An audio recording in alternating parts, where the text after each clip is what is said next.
going to conquer, and we're going to take some. Is that understood? Yes, sir. That's what we're going to do, sweetheart. We are going to go and get some. All right, people, on the ready line. Are you me? Yeah! Are you me? Yeah! What are you? What are you? In the July issue of EP magazine, read about adaptive sports and recreation. There is also a special military section each month. You can read this issue and past archive issues for free by signing up for EP at www.epmagazine.com.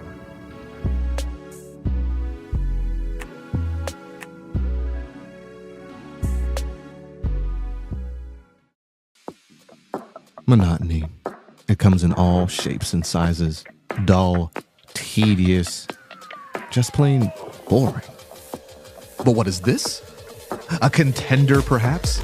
Something unboring by the looks of it. Jabs right at dull, an uppercut to tedium, something that keeps you on your toes, keeps your head on a swivel, a knockout punch to your old, boring workouts.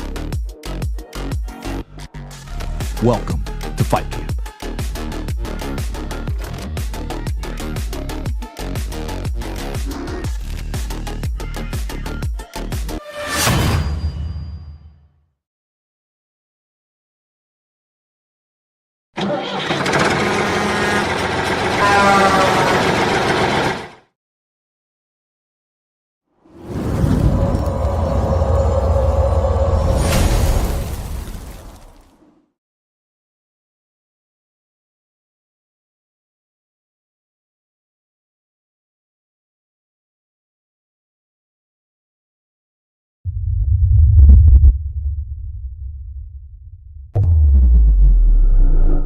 Hello and welcome back to Oscar Mike Radio. This is part of the Countdown to 500.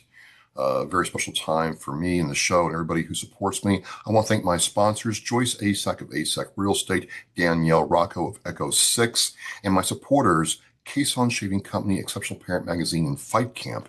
Be your strongest combination. Just an exciting time for Oscar Mike Radio. And my next guest is going to embody that. And we're going to hear a different part of the military story. And then, what she has done after the military and how this all ties together. I want to welcome my guest, Deborah Green, to Oscar Mike Radio. Debbie, hey you. How are you doing? Welcome. I'm doing great. Thank you for having me. Thank you so much for your patience, but I'm glad to have you here now. And it's always great getting to talk to a female service member or a veteran. The last one I talked to served in the Royal Army in the UK, and it was a great conversation. So I'm looking forward to talking with you. What we start off with is tell us a little bit about yourself and how you went into the military, please. Okay. Well, I'm started in in the military and ended up in law enforcement. I'm a wife, a mother, a grandmother. And turning back the way back machine, we'll go back to 1986 when I joined the military. Okay. As a communications specialist because I wanted to be a military police officer, but at the time, that? I did. It was awesome, but back in 1986, they had height standards for females. So I couldn't go in directly as military police. So I had to kind of do that loophole thing. So once I was in, then I could transfer over to become military police, which I did. And I originally went in as a California National Guard. Okay. Then along my training ways, I got married, so I transferred to Texas and did Texas Army National Guard. Then came back in 1990 to California and rejoined my original unit. Oh, wow. And then became a military police officer between 1990 and 92. So you served in the Guard for 6 years? For 6 years, yes. Okay. What was that experience like? I mean, was it this normal 2 weekends a month, 2 weeks a year? Yeah, so you do a weekend a month, 2 days a month, and then 2 weeks a year. My first field exercise was in June in the middle of Fort Hood, Texas.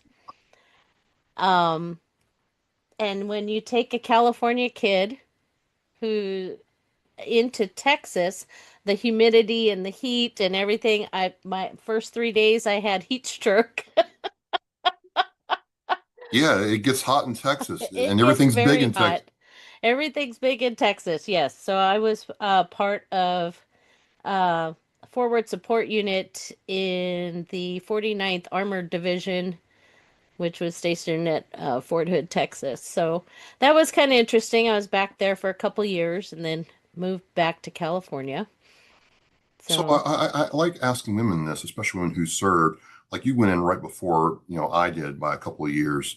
What was the military like back then? Because, like a lot of things, things change and it's very different now. um, so women weren't allowed into the regular military until the late 70s. So they had their own, the WACs and the waves. So it was Yeah. their women's Army Corps and the women's auxiliaries. So, and I had been in Air Force ROTC, junior ROTC in high school.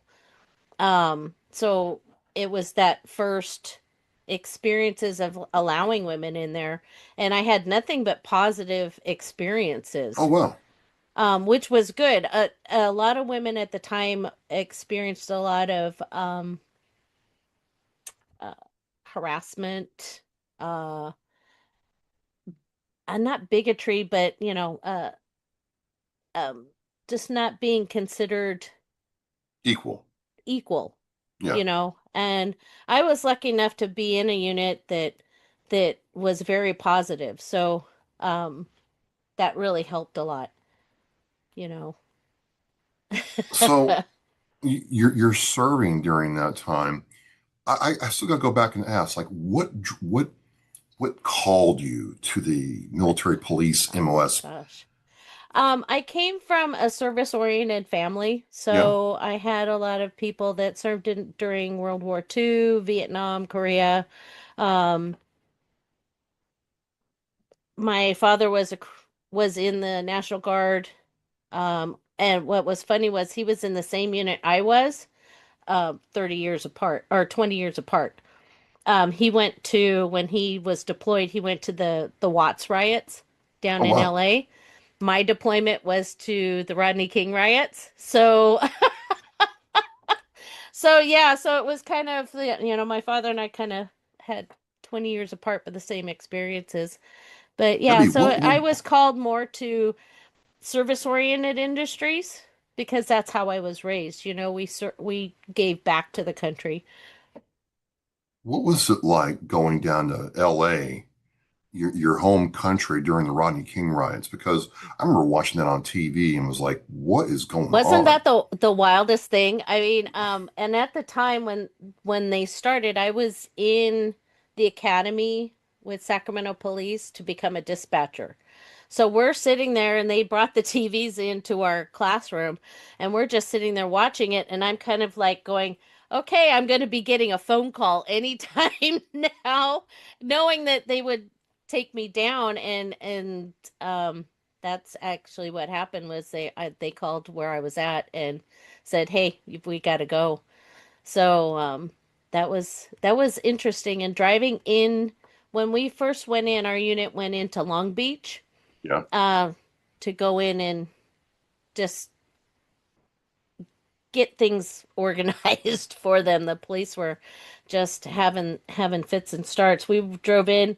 There was a working fire on every block, active rioting and looting. So we got in there and we got everything secured, and then they moved us to become the security for Parker Center, which was the headquarters for LAPD at the time. Were you sitting there with like a feeling of trepidation, like this is going to go crazy? Because I remember the fires, people were flipping cars. I remember the Koreans arming up on their rooftops, like getting ready to, I mean, they were serious about protecting what's theirs. It was just a crazy, It crazy was time, but Debbie. it was, and we were tasked at certain times to follow the fire units Oh, yeah. to go in and protect them from gunfire. because people would start fires, wait for the fire guys to come, and then start shooting. I mean, it was a crazy, crazy time. And you don't prepare for that when you go to basic training. They're teaching you in basic training to go against a foreign enemy, going to another country or being invaded by an enemy. You don't expect that enemy to be your own citizenry. Even the National, I thought National Guard was trained to deal with like American So issue. exactly. And but you still go to basic training with regular Sure, sure. you hit that basic training. And but when you get back, we weren't expecting, you don't expect this, you know. You expect more helping with natural disasters. California, we have a lot of earthquakes. Um, Loma Prieta is one where the National Guard was deployed to help out. That I guess it would be San Francisco, the earthquake in I, I, 1989. right where the Um, freeway fell on. right. And LA, when LA has had earthquakes, Northridge earthquake, um, California utilizes the National Guard for forest fires, wildland fires, Oh wow, to help with that.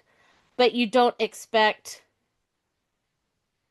the riots. And it's become, during my lifetime, and since 1989, we've had more of the civil unrest, especially in the last 5 years. So, it just, but at the time, we hadn't had anything like that since the 1960s. right, right. So you served in the National Guard for 6 years. You said you were trained to be a dispatcher. You did your 6 years and then transitioned out. Was the idea all along to do this stint in the National Guard and then be in another service capacity? I wanted, um, I don't know, to be honest, it kind of fell in my lap. Okay. To be honest, so somebody said, "Hey, the sheriff's department's hiring." So I went in, 6,000 people were testing for, I don't know how many positions, but um then somebody said, "Hey, what about dispatch?" And I go, "Okay, I've been trained on radios and whatnot in the army, so why not?" And it kind of stuck. 28 years later, I retired. So 28 years. 28 years, yes. So in a way, you're the first line of defense, if you will, for a community. You must have gotten all kinds of calls and situations that you've had to deal with daily. Absolutely. You know, uh, you don't know what you're getting when you answer that 911 call. It could be, the 2-year-old playing on mommy's phone. It could be an old person that doesn't know how to change the batteries in their smoke alarm. It could be a stabbing. It could be a shooting. It could be a robbery. You just don't know. And um, one thing I really like being a dispatcher is you're going into an office and every day it's something different. So you're not going in and have your stack of papers and you're doing the same job every single day. It's the same job but it's different every day. Same job, different stuff every day. You have no idea what's coming over the phone line. Right. It's a different kind of service, right? Yes. So I would consider dispatchers being the first responders because we're the first contact with anybody when they're needing that help. We're the ones that answer the phones, that disseminate the information, get it to the officers or the firefighters, get them moving to go handle the incident. And in many departments, dispatchers don't know how it ends. Really. So we will take the information, we'll get it out, we'll answer that next call and keep going.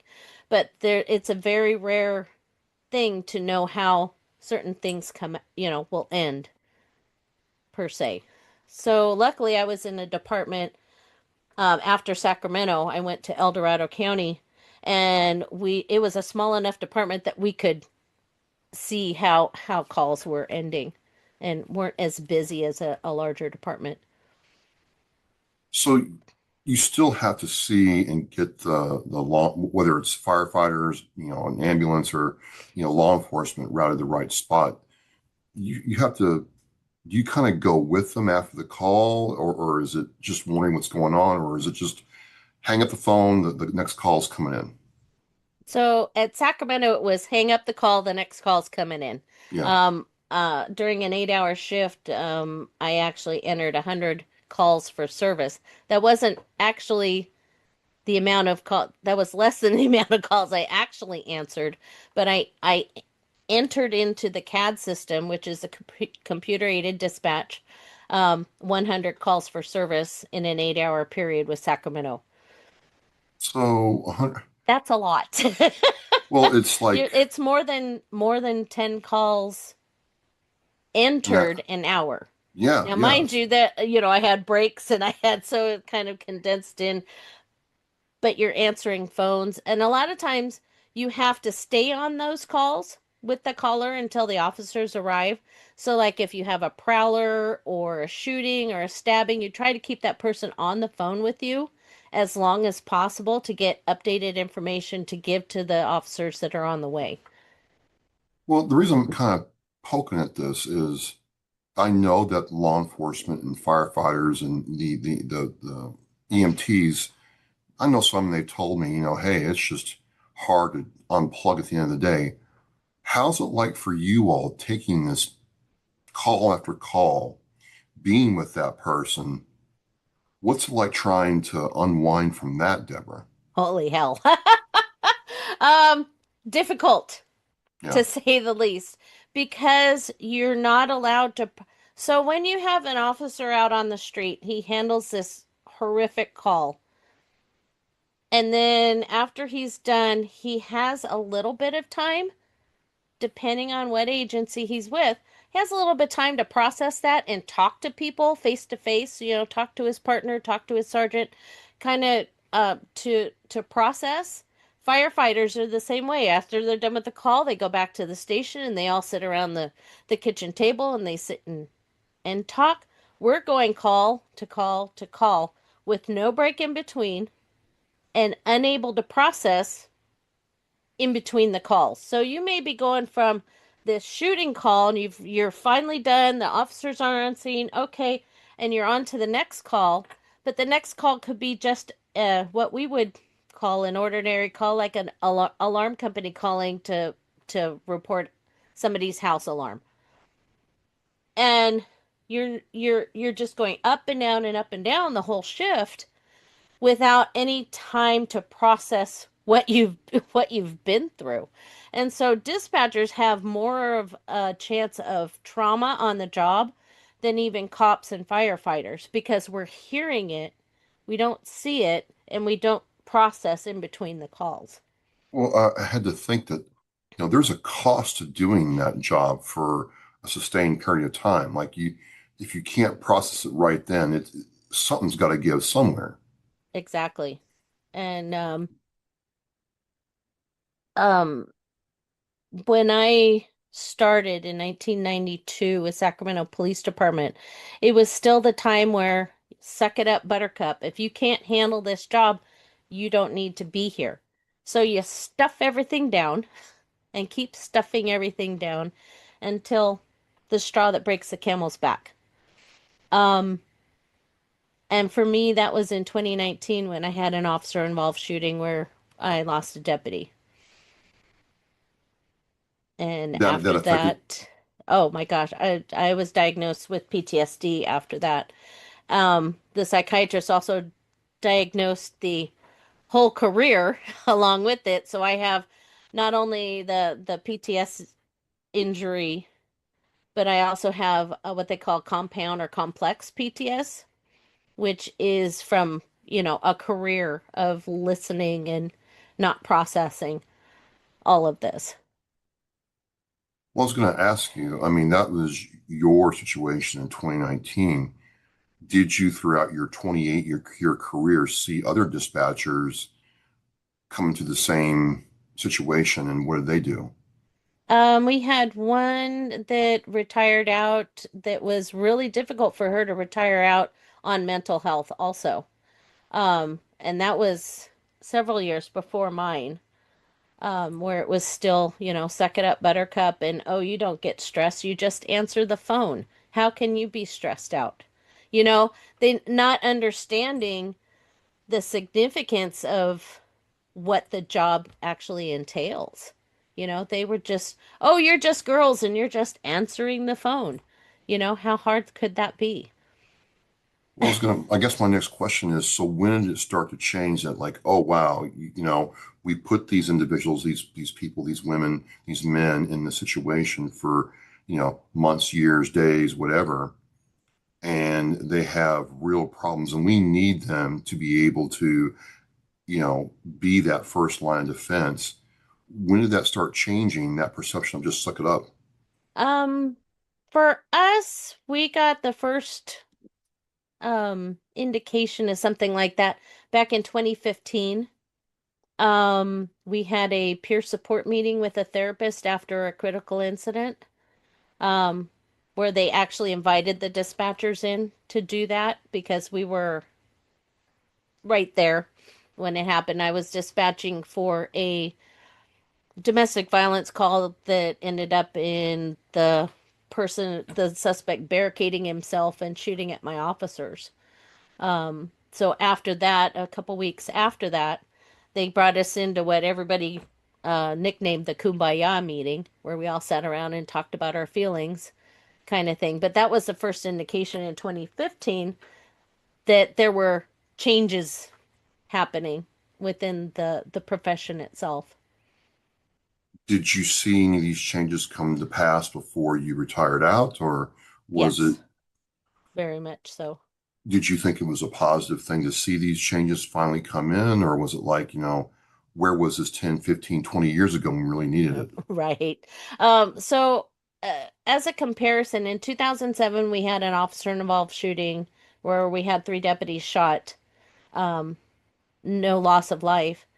And I had called into dispatch to ask if they wanted me in early because I was going to be working that night, um, to relieve those dispatchers that were working. And I was told, nope, they have it.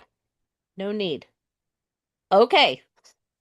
And then let's flip forward to 2019, the night I had my shooting.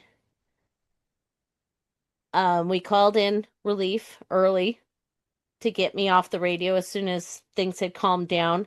We had a critical incident stress management debriefing within an hour of being relieved off the radios and phones for the whole shift. Wow. 2 days later, we had another meeting with a therapist to come in, and they did it in small groups. So it wasn't patrol and everybody together. It was dispatchers, detectives, SWAT, patrol in smaller groups, which was so much better than what we had, 20 years prior or 10 years prior. So seeing that go, the short-term care for us in 2019 was excellent, the first couple months, but after that they dropped the ball. And that's so everybody that was involved in that incident, the three surviving deputies from that call and myself were all gone within a year. Was it just because you weren't getting the help that you needed, or was it because that the job had over time taken a toll? You just, when you were like, I was okay, gonna say I would say yes on both. yes on both. Because you have, with me, I had 28 years of all of this stuff, and then it finally just broke me. But also, the administration was trying to help out as much as they could, but they weren't educating the supervisors to recognize trauma. So I got stuck with a supervisor that took me down a disciplinary route. And when you're suffering from trauma or PTS injury specifically, you doing that just makes it worse. And Did they think you were nobody's malingering or just trying to get, you know, perform poorly? Why go that route? Um, because I had anger issues afterwards, which anybody who's had PTSD has that after, Okay. I mean, that's part of because you're going through not only the stress, post-traumatic stress, but you're also grieving. There's a grief in that because you're grieving the person that just passed away, that was your friend, that was your coworker. So I had a lot of anger issues and I snapped at this supervisor because she kept micromanaging me and then said, because she felt that, that she took it personally rather than saying, "Hey, there's something wrong." Um, took me down the disciplinary route. And luckily, I had another supervisor that worked in there that was going to school to be a therapist. And she Oh, recognized what was going on. And she basically took me away from all the other stuff that was going on and got me help, got me into workman's comp, got me a psychiatrist, and got me on the healing road. what was that healing road like when you finally got the support from your management and you were able to start healing? Um, so it was really quick. I went on workman's comp in August, and the psychiatrist signed me off of work in October, and I didn't return to work after that. But the department did get me a um, scholarship. The deputy union got me a scholarship to go to a trauma retreat to, you know, try to help me out. My Luckily my medical insurance covered um mental health. So Oh, I was wow. going also to see my personal mental health person um, through the whole thing. But it was, after a couple months, it was everybody seemed to ignore me. No, there was nobody coming to find out how I was doing. Um, just kind of, and as soon as the workman's comp deemed me permanently disabled from doing that job, it was, there was no contact. Like that. Just like that. No, thank you for your service. No, kiss my ass. Just don't let the door hit you on the butt on the way out. And, you know, You were done. yeah. So I retired in June of 2021. Okay, so it's July 2025, about 4 years later. What's the last 4 years been like for you then? Oh my gosh. So a lot of therapy.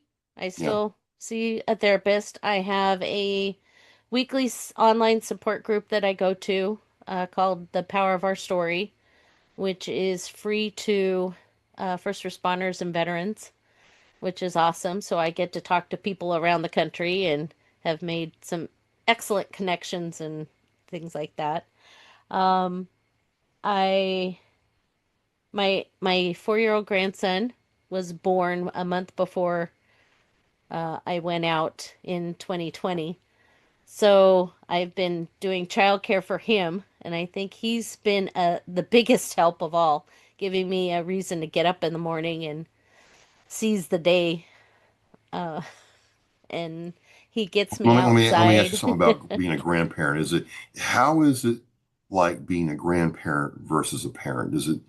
What's the feeling like, Debbie? It's awesome Really? because when you're a parent, you're working, you're doing a job, you're trying to raise kids, and you don't get to spend time with those fabulous human beings. But as a grandparent and being retired, that's my job. I get to spend time with this fabulous little human being. And we have, I have an older granddaughter too, that kind of helped me through the initial in 2019. I kind of hung out with her a lot. It was nice just being around a little kid. Um, But this little guy and I have been just best buddies for the last 4.5 years, and it's just been fabulous. Uh, and he's taught me patience. He's given me the reason to get up in the morning, and he keeps me moving. I have to wonder then, you have this legacy of family service. Did any of your children, or maybe it's too early to tell, your grandchildren, you think will follow in your footsteps? My children did not, but that's okay. Yeah. I mean, they're all their own individual human beings, so that's good. But, it would be nice maybe to have one of my grandkids possibly uh go into public service, but you never know. So we're talking with you about this aspect of public service. And, it's not really talked about a whole lot. Generally, the focus is on law enforcement and, first responders, EMTs, firefighters and the like, right? But we don't really hear about dispatchers. What do you want people to know about this? Because you're trying to raise awareness and it's not really thought about. So, what's the most important thing you want people to understand about the job you did and why it can impact you like this? We don't just answer phones. We are trained professionals. We go and get training, you get the training on the job. You can't go to college for this job. You have to be a special kind of person to be a dispatcher. But you do go out to train in. We've had, I mean, good God, I can't. The amount of training that you get is incredible, and it's how to answer the phones, how to deal with the stress. I went to critical incident stress management classes. I've been to trainer classes, initial dispatcher classes that weren't part of, that were separate from the training that I got as a dispatcher at that department. Um, but we don't just answer phones, and we have to listen to people on their worst days. And I think that's the big one. Nobody calls the police because they want to thank you. Well, yeah, hey, 911, I called because I hit 50,000 followers on my TikTok. That doesn't happen.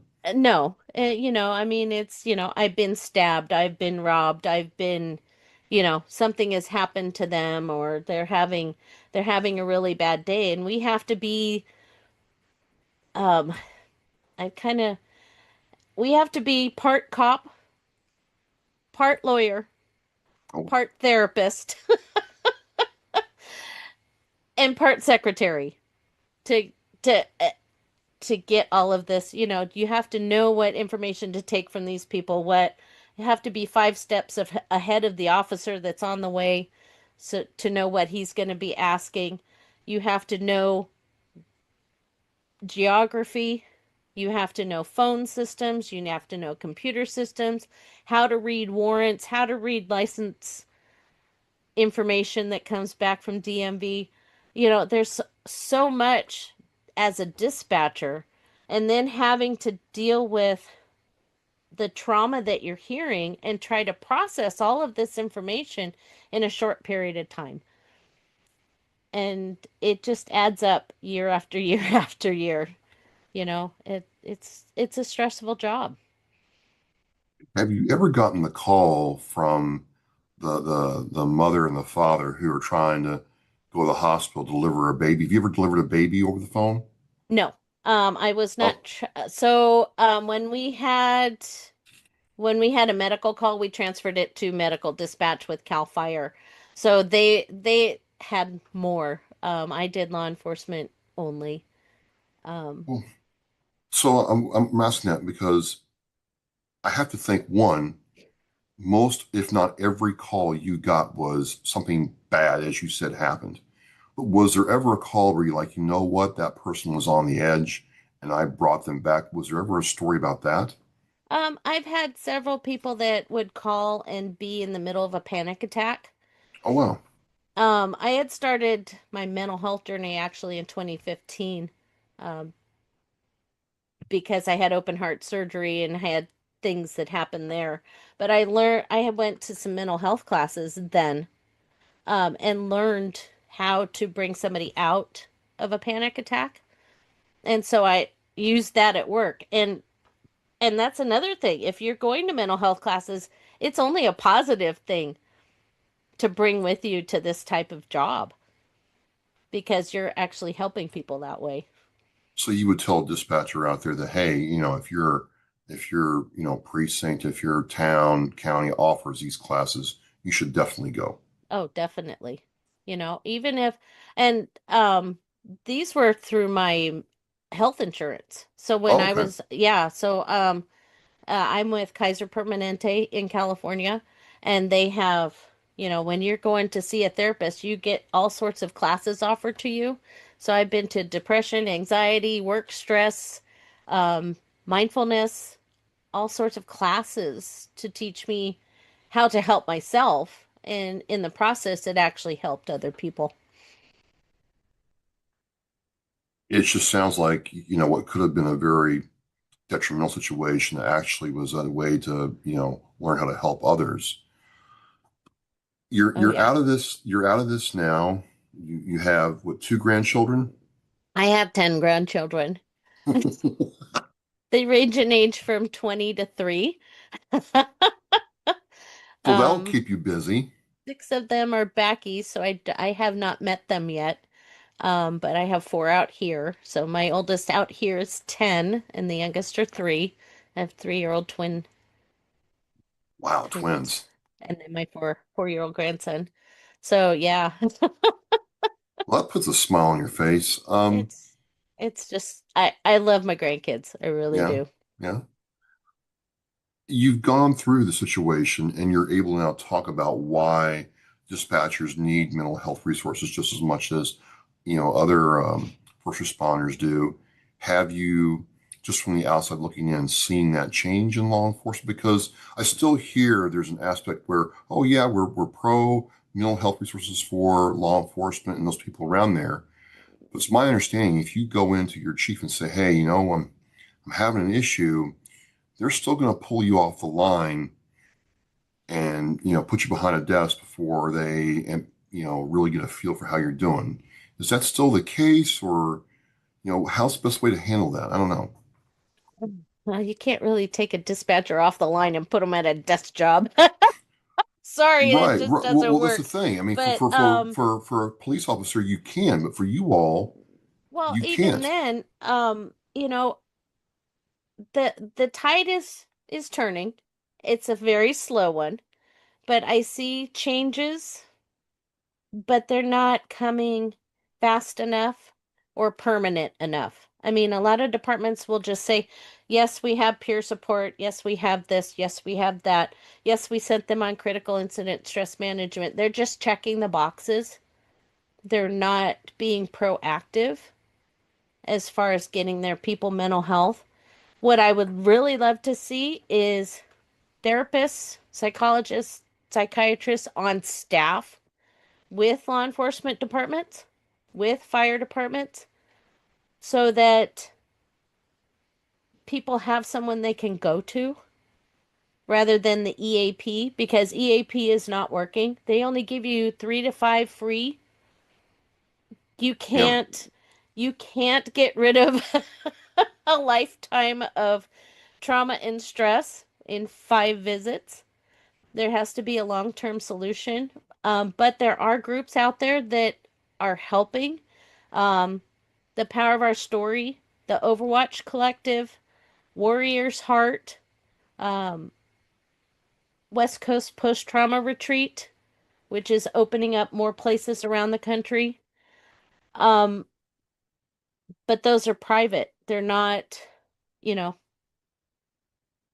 they're run by donations and they're right. and such. But having people from their first day of employment expect that they need to find a therapist, psychologist, or whatnot in that first year would be huge. You know, teach this at the academies, teach mental health issues at the academies, and not just a 4 hour block of instruction, a 40-hour week. Get in there and teach them stress management and how to care for themselves when when the poo hits the fan, you know? Because otherwise we're going to continue on and we're going to start, I mean, we're losing a lot of people now just from stress, leaving their jobs. And we're not getting enough people back in to fill up those positions. Do you feel that would change if it was very widely known that, hey, as a dispatcher, if you have these issues, we have a support system there for you that's not punitive, that's not disciplinary, Mm-hmm. and that is actually there to make you more resilient and better at your job? Oh, absolutely. You know, if that was part of it, it it would definitely help, you know. Um, but masking it and pretending it's not there is not going to work anymore. What's next for you at this point in your life? Do you want to really lean into this kind of advocacy? Or is it just, you know what, I've gotten help and I want to make sure somebody else hears the story and has help? I've been doing this since 2022 now, Okay. going on podcasts and telling my story to try to reach that one person.